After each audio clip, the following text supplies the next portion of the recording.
లో పోరాడిన తీరు చూసిన తర్వాత మొన్న మీ మంత్రి గారు చెప్పింది అక్షర సత్యం అని చెప్పి మా అందరికి కూడా అర్థమైంది. ఆయనకి ఇప్పటికే జ్ఞానోదయం అయింది.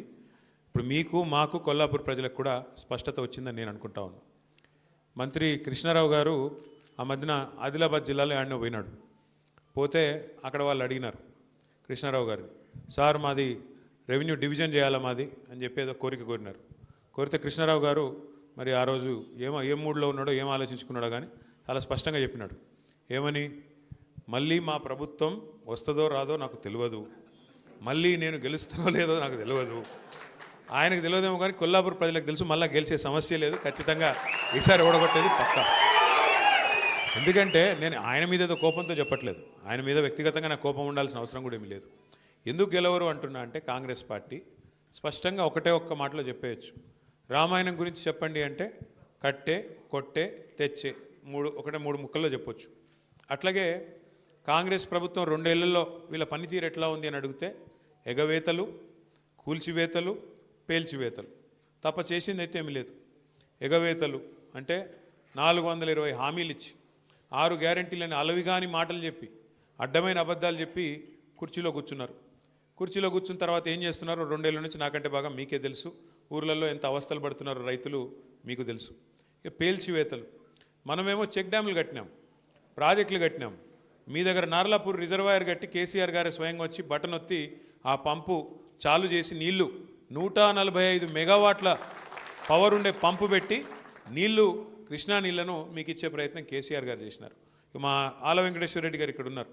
ఒక్క దేవరకద్ర నియోజకవర్గంలో 36 చెక్ డ్యాములు కట్టినారు కేసీఆర్ గారు. ఒకటే నియోజకవర్గం నేను చెప్పేది. అట్లా ప్రతి నియోజకవర్గంలో అద్భుతమైన పనులు జరిగినాయి. మనమేమో ఆ పని చేసినాం, నిర్మాణం చేసినాం, వీళ్ళేమో విధ్వంసం చేస్తున్నారు. ప్రపంచ చరిత్రలో ఎక్కడైనా సరే చెక్ డ్యాములు కట్టాలి, చెరువులు కట్టాలి, నీళ్ళు ఇవ్వాలి అనే పద్ధతిలో ఆలోచించిన ప్రభుత్వాలను చూసినాం. కానీ మేడిగడ్డను పేల్చేయాలి, చెక్ డ్యాములను పేల్చేయాలి, అవసరమైతే ఆ బ్యారాజీని కూలగొట్టైనా సరే రాజకీయంగా లాభం పొందాలి అనే వికృతమైన అనే ఒక కుసంస్కారమైన ప్రభుత్వం, కుసంస్కారమైన పార్టీ బహుశా భారతదేశ చరిత్రలో ఒక కాంగ్రెస్ పార్టీ మాత్రమే. ఇక మీకు తెలుసు, కూల్చివేతలు అయితే మీరు చూస్తూనే ఉన్నారు. ఎంత పెద్ద ఎత్తున పేదల ఇండ్లు గులగొడుతున్నారు ఇలా రాష్ట్రంలో మీరు చూస్తూ ఉన్నారు. ఒక్క దగ్గరని కాదు, మహబూబ్ నగర్తో ప్రారంభమైంది. నాకు గుర్తున్నది, అక్కడ పాపం దివ్యాంగులు కొంతమంది కాళ్ళు చేయాలి సక్క లేని వాళ్ళు వాళ్ళ కాలనీ కట్టుకుంటే వీళ్ళ ప్రభుత్వం వచ్చినాక మొట్టమొదటిసారి కూలగొట్టిందే ఆ దివ్యాంగుల కాలనీలో పోయి మొత్తం ఇళ్ళని కూలగొడితే మా సీనన్న పోయి వాళ్ళందరికీ అన్నం పెట్టి పాపం ఎండకు ఎండుతూ వానకు నానుతుంటే పోయి వాళ్లకు ఆశ్రయం ఇచ్చి కాపాడినాడు శ్రీనివాస్ గౌడ్ గారు. ఈ ప్రభుత్వం ఈ 2 ఏళ్లలో సాధించింది మాత్రం శూన్యం. తమ అసమర్థతను కప్పిపుచ్చుకోవడానికి, తమ చేతగాంతనాన్ని కప్పిపుచ్చుకోనికే వీళ్ళు కొత్త పల్లవి అందుకున్నారు. ఏమంటారు ఏమని అడిగితే, ఏమైందయ్యా రేవంత్ రెడ్డి గారు, 6 గ్యారంటీలు ఎందుకు అమలు చేయట్లేదు, నెలకు 2,500,000 రూపాయలు ఇస్తానంటివి కదా మహిళలకు, ఎందుకు ఇస్తలేవు, 100 రోజుల్లో ఇస్తానంటివి, మరి ఇప్పటికే 25 నెలలు అయిపోయింది, 700-800 రోజులు అయిపోయింది, ఎప్పుడు ఇస్తావు అంటే ఒక్కటే పట్టుకున్నారు ఇంకా డైలాగ్. కేసీఆర్ అప్పులపాలు చేసిపోయినాడు, రాష్ట్రం దివాలా తీసింది, కేసీఆర్ అప్పులపాలు చేసిపోయినాడు. మేము ఇక్కడేదో లంకె బిందెలు ఉంటాయనుకొని వచ్చినాం, లంకె బిందెలు లేవు. మేము ఢిల్లీకి పోతే మమ్మల్ని దొంగలాగా చూస్తున్నారు, చెప్పులు ఎత్తుకుపోతాను అనుకుంటున్నారు నన్ను చూస్తుంటే, కాబట్టి నాకు ఎవరు అపాయింట్మెంట్ ఇస్తలేడు.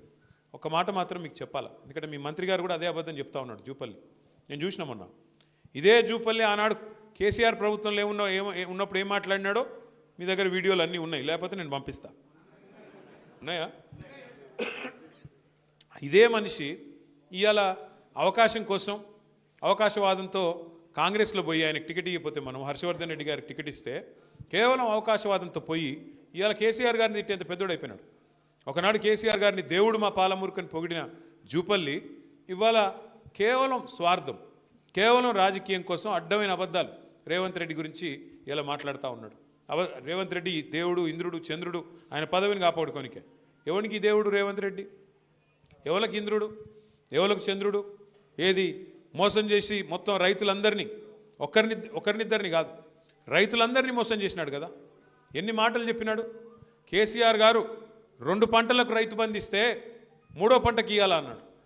3వ పంటకి ఇవ్వవా నువ్వు రైతు బంధు అని మాట్లాడినాడు. మళ్ళీ ఇవాళ పరిస్థితి ఏంది?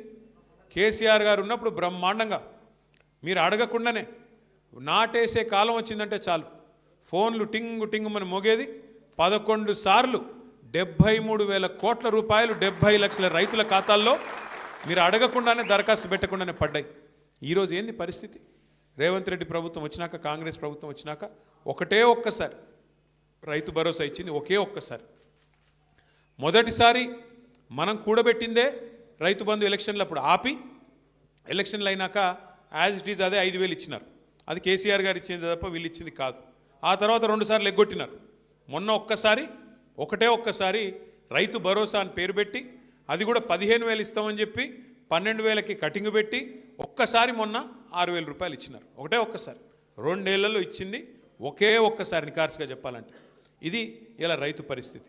సరే, ఇక రైతు భరోసా పక్కన పెడితే, రైతు బంధు పక్కన పెడితే ఇలా రైతుల అవస్థ ఇప్పుడే హర్షవర్ధన్ రెడ్డి గారు చెప్పినారు. క్రాప్ హాలిడే ప్రకటించే దుస్థితి, యూరియా కోసం లైన్లలో యుద్ధాలు చేసే పరిస్థితి. నేను చెప్తుంది అబద్ధమా? మీరు చూస్తున్నారు గ్రామాల్లో.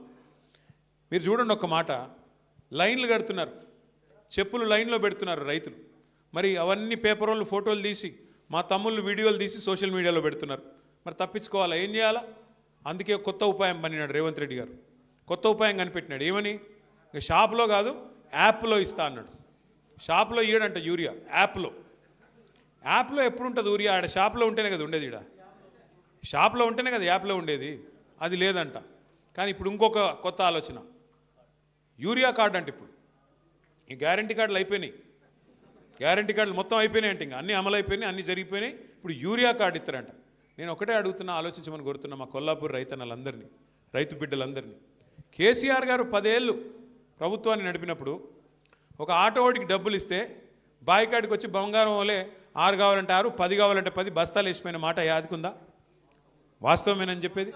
మరి కేసీఆర్ ఉన్నప్పుడు యూరియా కోసం కుస్తీలు లేవు, విత్తనాల కోసం పోటీలు లేవు, కరెంటు కష్టాలు లేవు, క్రాప్ హాలిడే లేవు, రైతు బంధు కోసం ప్రభుత్వం వైపు తిరిగి చూసే అవసరం లేదు. ఇవేవీ లేకుండా, కడుపులో చల్లగదలకుండా రైతన్నను మరి కంటికి రెప్పలా కాపాడుకున్నాడా లేదా కేసీఆర్ గారు? ఇలా అట్లాంటి కేసీఆర్ గారు మరి మన కోసం పాలమూరు రంగారెడ్డి ఎత్తిపోతల పథకాన్ని తలపెడితే 90% పనులు పూర్తి చేసి, మీ నార్లాపూర్ కాడికే వచ్చి ఒక పంపు కూడా ఆన్ చేసి నీళ్లను, కృష్ణా నీళ్లను ఆ ప్రాంతానికి చూపెడితే 2 ఏళ్ళు అయిపోయింది రేవంత్ రెడ్డి గారు వచ్చి. 90% పని పూర్తయింది, కేవలం 10% మాత్రమే మిగిలింది. ఏనుగెళ్ళింది తోక చిక్కింది అన్నట్టు తోక మాత్రమే మిగిలింది. రిజర్వాయర్లు మీ కళ్ళ ముంగట కనబడుతున్నాయి కదా, నార్లాపూరు, కరివెన, వట్టెము, ఏదుల, ఉద్దండాపూరు రిజర్వాయర్లు అన్నీ పూర్తయి రెడీగా ఉన్నాయి. ఈయన చేయాల్సింది ఏంది? మనం అప్పటికే కాలువలకు కూడా టెండర్లు పిలిచినాం. ఈయన రాగానే ఆ టెండర్లు రద్దు చేసినాడు. రద్దు చేసినాడు, మళ్ళీ పిలవచ్చు కదా. 10 పైసలతో అయిపోయేదానికి ఇవాళ పని చేయకుండా ఎందుకు చేయట్లేదు? తొందరగా చేస్తే కేసీఆర్కి పేరు వస్తుంది. పాలమూరు రంగారెడ్డి కేసీఆర్ గారు కట్టిండని చెప్పి యాద్ చేసుకుంటారు. కేసీఆర్కు పేరు వస్తుంది, వాళ్ళ పాత బాస్కు కోపం వస్తుంది. వాళ్ళ పాత బాస్ ఎవరో తెలుసు కదా మీకు. ఆయన కోపం వస్తుంది, నువ్వు మా నీళ్ళు ఎట్లా తీసుకుపోతావురా, నువ్వు మా చెంచగాడు లెక్క ఉండాలి కానీ పెద్దోళ్ళలాగా యాక్టింగ్ చేస్తున్నావు ఏంది? ఆయన కోపం వస్తుంది, ఊరుకుంటాడా? అందుకే ఆ భయంతో ఇవాళ మొత్తానికైతే కాలమూరును ఎండబెట్టే ప్రయత్నం, పండబెట్టే ప్రయత్నం చేస్తున్నాడు. ముఖ్యమంత్రి గారు మాట్లాడుతూ ఎప్పుడు అంటూ ఉంటాడు, పండబెట్టి తొక్కుతా అంటాడు. రేవంత్ రెడ్డి డైలాగ్ అది. నిజమే, ఇలా పాలమూరును పండబెట్టిండు, రైతులను తొక్కుతున్నాడు. ఎక్కడలోనే అక్కడ. మీరు జూరాల కాడ పోయి చూడండి, అక్కడ మొత్తం క్రాప్ హాలిడే. నిన్న మొన్న పోయినారు మా నాయకులందరూ కలిసి, జూరాలకు పోయినారు. పోయి చూస్తే నీళ్లు లేవు, నీళ్లు లేక క్రాప్ హాలిడే అక్కడ కూడా డిక్లేర్ చేసినారు. కానీ ఇలా రేవంత్ రెడ్డి వితండవాదం చేస్తున్నాడు. ఆయన ప్రభుత్వం జూరాలనే కట్టేది ఉండే, పాలమూరు రంగారెడ్డి ఎత్తిపోతల పథకం. నీళ్లు లేని కాడనే మోటార్లు పెట్టేది ఉండే. ఎవడన్నా తెలివైనోడు రైతు నీళ్లు లేని కాడ మోటార్లు పెడతాడే? ఎవరన్నా వ్యవసాయం మీద అవగాహన ఉన్నోడు పెడతాడా? ఇంకా మా కర్మ ఏంటంటే, మేము కొంతమంది ఇక్కడ ఉన్న వాళ్ళం ఎమ్మెల్యేలు ఉన్నాం. మా కర్మ ఏంటంటే రేవంత్ రెడ్డి కాడ నీటి పాటలు నేర్చుకోవాలట మేము పోయి అసెంబ్లీకి. ఏ రేవంత్ రెడ్డి? దేవాదుల ఏ బేసిన్లో ఉందో తెలియని రేవంత్ రెడ్డి, ఏ వాగు ఏడుందో తెలియదు, ఏ వంక ఏడుందో తెలియదు, ఏ నది ఏడుందో తెలియదు. పోనీ అది కూడా కాదు, ఇంకా దారుణం ఏంటంటే బచావత్ అవార్డు ఏందో తెలియదు, బచావత్ ట్రిబ్యునల్ ఏందో తెలియదు, బ్రజేష్ కుమార్ ట్రిబ్యునల్ ఏందో తెలియదు, గోదావరికి ఏందో తెలియదు, కృష్ణకి ఏందో తెలియదు. ఈ మహానుభావుడు అంట వచ్చి మాకు చెప్తారంట నీళ్ళ మీద. బాక్రా నంగల్ అని ఒక ప్రాజెక్ట్ ఉంటుందన్న, మనం ఎట్లయితే ఇక్కడ కట్టుకున్నామో కాళేశ్వరం లెక్క బాక్రా నంగల్ అని నెహ్రూ గారి టైంలో అక్కడెక్కడో హిమాచల్ ప్రదేశ్లో ఉంటుంది. అది అక్కడ ఉత్తర భారతదేశంలో అక్కడ ఆ మూలకి హిమాలయాల కాడు ఉంటుంది. మొన్న రేవంత్ రెడ్డి గారు స్వాతంత్ర దినోత్సవం రోజు ఉపన్యాసం ఇచ్చిండు. అది చూసి ఏడ దుంకి సావాలని అర్థం కాలే మాకు. బాక్రా నంగల్ ప్రాజెక్టు తెలంగాణలో ఉన్నదని చెప్తున్నాడు ఆయన. ఇక ఈయన అంట మాకు వచ్చి మాకు మాకు నదుల గురించి మాకు నీళ్ళ గురించి ఏది కేసీఆర్ గారికి వచ్చి అది ఇంకా ఈ పార్టీ దానికి కేసీఆర్ నువ్వు రా అసెంబ్లీకి ఏది ఈయన కాడ నేర్చుకోవాలా బాక్రానంగల్ యాడున్నది లేకపోతే చెక్ డ్యామ్ని ఎట్లా బేల్ చేయాలా మేడిగడ్డను ఎట్లా బేల్ చేసినాం ఇవన్నీ చూపెట్టనీకే పీపీటీ పవర్ పాయింట్ ప్రజెంటేషన్ ఇస్తారంట. దయచేసి మీరు ఒక్కటే గుర్తుపెట్టుకోండి, కొల్లాపూర్లో మీ అందరితో ఒకటే ప్రార్థన. సరే జరిగింది మనం ఎందుకు ఓడిపోయినాం 2023లో ఏ కారణం చేతనో మహబూబ్నగర్ జిల్లాలో కేవలం 2 సీట్లు వచ్చినాయి, నడిగడ్డలో, గద్వాల, ఆలంపూరు, మిగతా 12 కూడా మనం ఓడిపోయినాం. కొన్ని చోట్ల మీ వాళ్ళు కూడా ఏమనుకున్నారంటే పోతే మా హర్ష ఓడిపోతాడులే కానీ కేసీఆర్ గారు ఉంటాడులే అనుకున్నారులే కొల్లాపూర్లో కూడా పోతే హర్ష పోతాడేమో కానీ అనుకున్నారు. అట్లా చాలామంది అనుకున్నారు. అట్లా పక్కన నాగర్ కర్నూలు అనుకున్నారు, కల్వకుర్తులు అనుకున్నారు, కోడంగల్లో అనుకున్నారు, మిగతా 12 నియోజకవర్గాలు అనుకునే వరకు కేసీఆర్ గారి పదవి కూడా పోయింది, మొత్తానికి పార్టీ కూడా ఓడిపోయింది. అందుకే ఈసారి దండం పెట్టి మీకు చెప్పేది ఏమంటే సర్పంచ్ ఎన్నికల్లో నిజంగా కూడా చాలా గొప్ప ఫలితాలు మీరు సాధించారు కొల్లాపూర్లో. మంత్రి గారి దౌర్జన్యం, ఆయన మనస్తత్వం అంతా కూడా మాకు తెలుసు. ఇప్పుడు హర్ష అంటున్నాడు మీరు రావాలా అని. నేను ఒకసారి కాదు 2 సార్లు వచ్చిన కొల్లాపూర్కి. ఏది ఒకసారి మల్లేష్ యాదవ్ చచ్చిపోతే వచ్చిన, ఇంకోసారి శ్రీధర్ రెడ్డి గారు చచ్చిపోతే కూడా వచ్చినాం. నేను ప్రవీణ్ గారు మేమందరం వచ్చినాం. వచ్చి శ్రీధర్ రెడ్డి గారు చనిపోయిన రోజు అయితే దాదాపు 5-6 కిలోమీటర్లు నడిచినాం. అక్కడి నుంచి ఆ చిన్నంబాయి నుంచి వాళ్ళ ఊరు దాకా నడిచినాం. అట్లా మీకు కష్టం ఎప్పుడొచ్చినా తప్పకుండా మేమందరం వస్తాం, పార్టీగా వచ్చి మీకు అండగా నిలబడతాం. ఆ విషయంలో అనుమానం వద్దు. కానీ మీతో ఒక్కటే ప్రార్థన, కేసీఆర్ గారు ఎవరికైనా టికెట్ ఇస్తే, ఎవరికైనా బీఫామ్ ఇస్తే ఈ కాడ నుంచి మనం లెక్కలు పెట్టొద్దు. ఈ కాడ నుంచి ఆయన మంచోడా, ఆయన పొట్టిగున్నాడా, పొడుగున్నాడా, ఆయన గడ్డం ఉన్నదా, మీసం ఉన్నదా, వద్దు. కేసీఆర్ గారు మళ్ళీ తిరిగి ముఖ్యమంత్రి కావాలి అంటే రేపు ఎంపీటీసీ ఎన్నికైనా, జెడ్పీటీసీ ఎన్నికైనా, కౌన్సిలర్ ఎన్నికైనా కారు గుర్తు మీద ఎవరన్నా వస్తే ఇక నేను కేసీఆర్కి వేస్తున్నాను చెప్పి కళ్ళు మూసుకొని వత్తేయాలి అంతే. ఉంటాయి, ప్రతి ఊళ్ళో పంచాయతీలు ఉంటాయి, ప్రతి వార్డులో పంచాయతీలు ఉంటాయి, ప్రతి పట్టణంలో పంచాయతీలు ఉంటాయి, చిన్న చిన్న తాకట్లు ఉంటాయి. మనుషులం కదా, కొన్ని పంచాయతీలు ఉంటాయి. కానీ గుల్గాలే, అల్గాలే, అసంతృప్తి ఉంటే హర్ష దగ్గరకు వచ్చి కొట్లాడాలి. కానీ ఒకసారి టికెట్ ఇచ్చినాక మాత్రం, టికెట్ డిక్లేర్ అయినాక మాత్రం లోపల అనుకోవాలి అనుకునేది. కానీ బయటికి మాత్రం ఒక్కసారి బయటికి వెళ్ళినామంటే అక్కడ ఎవరికి టికెట్ ఇస్తే వాళ్ళకి ఇగో ఈయననే కేసీఆర్ పంపించిన అభ్యర్థి, ఈయననే కారు గుర్తు మీద ఉన్నాడు, ఈయనకే మేము నిలబడతాం.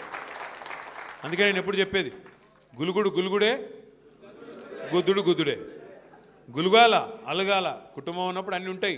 నాకు టికెట్ కావాలంటే కొట్లాడాలా. కానీ ఒక్కరికే వస్తుంది కదా టికెట్, ఒకరికే వస్తుంది కదా బీఫామ్. చింపి 4గురికి అయితే ఇయ్యలేం కదా, చింపితే మళ్ళీ చెల్లదు, అది కూడా తెలుసు మీకు. కాబట్టి కొల్లాపూర్ మున్సిపాలిటీలో కానీ జిల్లా పరిషత్లో కానీ మీరు మంచి విజయాలు సాధించాలని, హర్షవర్ధన్ రెడ్డి గారి నాయకత్వంలో మీరు పురోగమించాలని, చక్కగా రేపటి రోజున హర్ష కూడా మీకు అండగా మరింత ఎక్కువ టైం కొల్లాపూర్లో గడపాలని, అది కూడా చెప్తున్నాను, గడపాలని, ఎక్కువ మీ మధ్యలోనే ఉండాలని చెప్పి కూడా మనస్ఫూర్తిగా ఆకాంక్షిస్తూ మొన్నటి ఎన్నికల్లో అభ్యర్థుల విజయం కోసం మరి కష్టపడ్డ ప్రతి ఒక్కరికి మనస్ఫూర్తిగా అభినందనలు తెలియజేస్తూ సంక్రాంతి పండుగ